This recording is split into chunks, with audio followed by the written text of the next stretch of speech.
Well, Tom Roth again, and we're at the back of the drill now. This particular model uses the press wheels to control the depth. This is also where like your fine seed drops out of this tube, and then your larger seed, which is in that front seed box, which is kind of like a regular grain box, that's what I'd call it, feeds down, comes through your double disc openers, and then the press wheel firms the soil up, so that we get good seed to soil contact.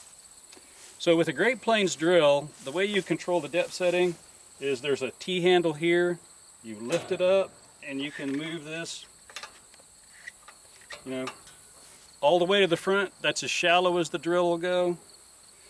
You take it all the way to the back. That's maximum depth on this drill.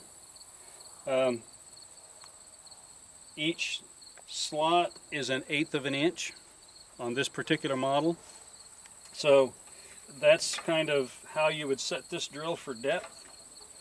Like I said, this is what we used last year. We had very, very good stands, with the exception of chickpea, and chickpea is just so big that it just really doesn't feed very good on in the seed cups on this particular model.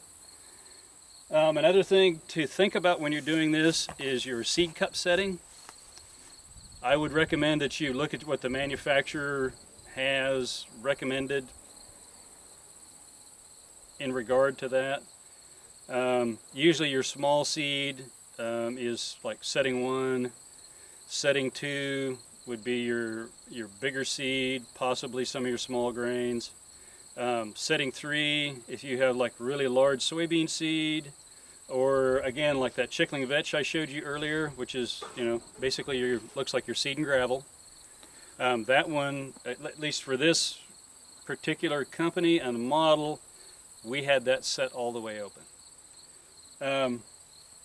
Something we want to make sure you understand is that there's 2 boxes on here, and you have 2 different sized seed. For the back box, it's a fine seed box. You're looking at, again, like your turnips, rape, your clovers, those kinds of seeds, the really, really small ones. You would use this back box. The big box, or the grain box, is on this particular model. It's up front. And that one you would use for basically any of your commercial grains like sorghum, soybeans. We've had mung beans, cowpeas, again, chickling vetch,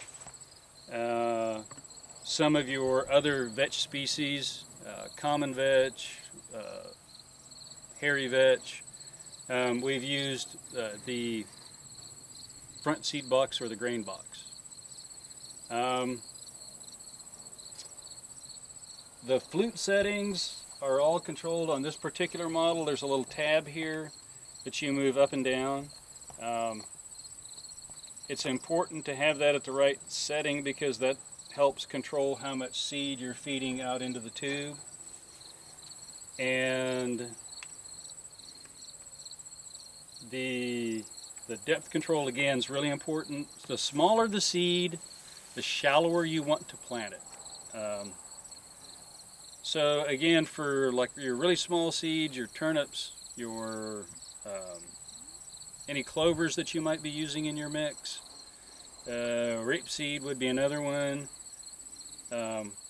sorghum sudan, sudan grass, also possibly some of your millets. Make sure that you look at what the depth setting, if it has some type of depth control, make sure that you look at that. Also, you can consult your local NRCS office for cover crop specifications, and they have charts that show approximately what depth you want to plant those cover crops at. If you're going to use a mix, my recommendation, kind of find something that's roughly the same seed size, because that means you're going to be planting it at the same depth. You can probably vary a 1/2 inch either way, and I don't think you'll get into a whole lot of trouble. But you want to make sure that you're planting something in a mix that roughly all has the same seed depth. Have a good day. Thank you.